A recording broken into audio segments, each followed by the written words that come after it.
Pendant des années, les experts de l'automobile nous ont répété la même chose. Les marques chinoises arrivent, mais elles ne feront pas le poids face à l'histoire et au savoir-faire européen. Aujourd'hui, en 2026, ce discours vient de voler en éclats. Ce n'est plus une prédiction, ce n'est plus une menace lointaine, c'est un séisme historique. Au mois de mai 2026, les chiffres officiels de l'industrie sont tombés et ont envoyé une onde de choc à travers tout le continent. Le géant chinois BYD vient de dépasser d'un coup, sur le marché européen, des monuments sacrés de notre industrie. Citroën, Fiat, Tesla et Mini.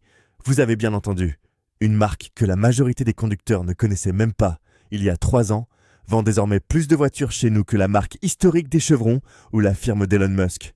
Comment en est-on arrivé là? Et ce n'est que le début d'une prise de contrôle totale. Regardons la réalité en face. Selon les dernières données du cabinet spécialisé Dataforce, au cours du mois de mai 2026, les immatriculations des constructeurs chinois ont atteint un niveau record de 121 030 véhicules vendus en Europe. C'est une progression astronomique de près de 97% par rapport à l'année précédente, capturant ainsi 10,7% de toutes les parts de marché du continent. Et au sommet de cette vague, on retrouve BYD.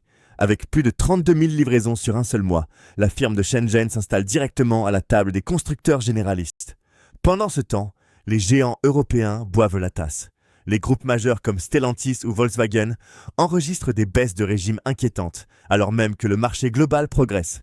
Le symbole est d'autant plus cruel pour Citroën. Se faire dépasser par BYD sur son propre terrain historique européen montre que les barrières psychologiques des acheteurs sont définitivement tombées.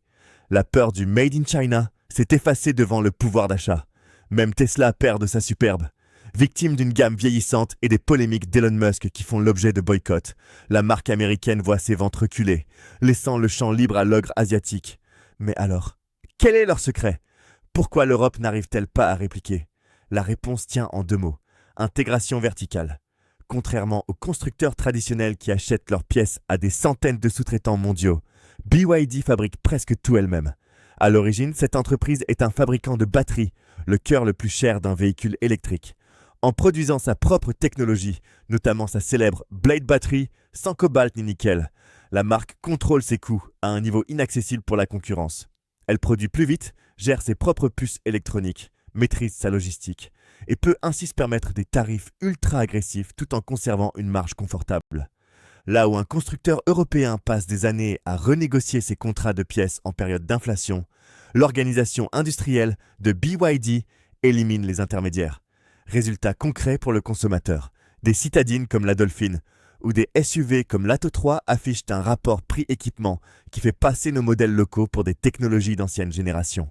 Les acheteurs comparent d'abord l'étiquette et sur ce terrain, le combat est inégal. Face à cette offensive, l'Union européenne a tenté de sortir les griffes en imposant des droits de douane compensateurs, allant parfois jusqu'à plus de 35% pour bloquer les importations de véhicules électriques subventionnés par Pékin. Fin de l'histoire? Absolument pas. Les stratèges chinois avaient déjà 3 coups d'avance.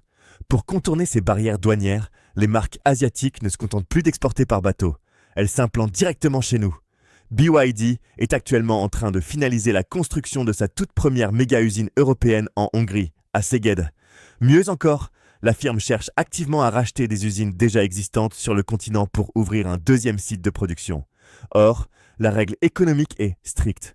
Une voiture assemblée au sein de l'Union européenne échappe totalement aux taxes douanières. La machine est lancée, elle est européenne de fait et plus rien ne peut l'arrêter. Même nos dirigeants tendent la main, conscients des emplois industriels en jeu, ouvrant grand les portes à l'installation de ces usines sur notre territoire. BYD a même officiellement demandé son adhésion à l'Association des constructeurs européens d'automobiles. Ils ne frappent plus à la porte, ils se sont installés dans le salon. L'année 2026 restera dans les annales comme le point de bascule où l'automobile occidentale a perdu son hégémonie.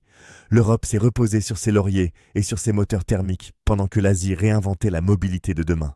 Désormais, le grand public n'achète plus un blason ou une histoire. Il achète de l'autonomie, du logiciel embarqué et un prix adapté à la crise. Alors, et vous? Face à cette réalité, quel est votre avis? Est-ce que vous seriez prêt à franchir le pas et à rouler dans une voiture chinoise comme une BYD pour faire des économies? Ou préférez-vous rester fidèle aux marques de nos régions, malgré la différence de prix? Dites-le moi directement dans les commentaires, le débat est ouvert. N'oubliez pas de lâcher un énorme pouce bleu si la vidéo vous a plu et abonnez-vous à Autolucide pour ne rater aucun de nos prochains décryptages économiques et technologiques. À la prochaine!